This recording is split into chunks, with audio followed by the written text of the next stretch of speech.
So I've made 3 YouTube videos so far, and if I'm being honest, I didn't particularly enjoy making any of them, but I definitely do not regret it. And this is because I have another goal, which is to make impact, and I'm going to get into that right now.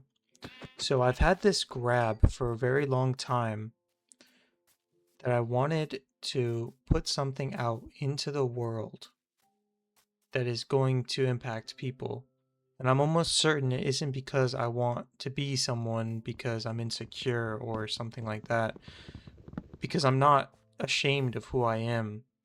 It's just this feeling I can't shake, and the best way that I've been able to describe it is adventure.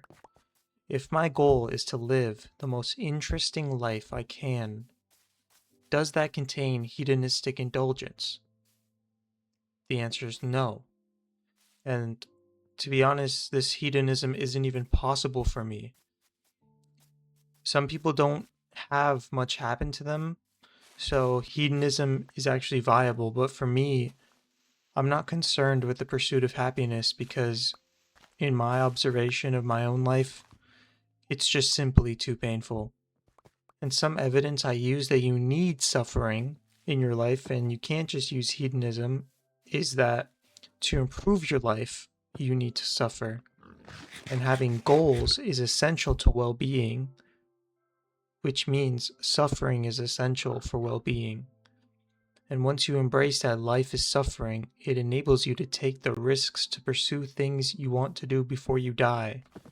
Everyone knows life isn't long, so leaning into difficult pursuits lead to fulfillment. If the goal's formulated properly, I would say. So that's a little ramble, but how does this connect? And really, it all comes down to this list that I made, a list I wanted to do before I died. And I imagined it as this sort of grim scenario of before this thing ends, which is soon, what do I have to do? Or what do I have to experience before life is over? And these are the things that I internally want, which I know it's really hard to explain, but I would say put your realistic goals aside and list what you want. And literally what you want, because it doesn't matter if you achieve it, the pursuit is what will give life meaning and help combat against the suffering. And one of those things for me, if I chose to live, was to do the thing that I found most fulfilling. And for me, I determined that being a mental health communicator was how I would make the most impact. And if you want to know more about why I thought that was for me, then you can look on the first video on my channel. But I want to give a side note. I didn't get any motivation to start any of this while I was still addicted to the things I was addicted to. And it's another topic on why living without purpose is still worth it, and that simply to improve oneself is sort of a no-brainer.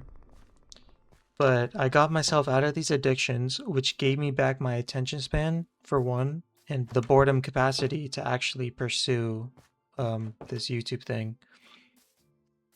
And to say another thing about meaning, I'm not suggesting this path is for everyone, but when I observe people that have made a large impact, whether it be through me watching a documentary or people I just have the utmost respect for, I can't help myself but to think that I want to do that because I physically feel how purposeful what they are doing is, and I want to contribute to that realm.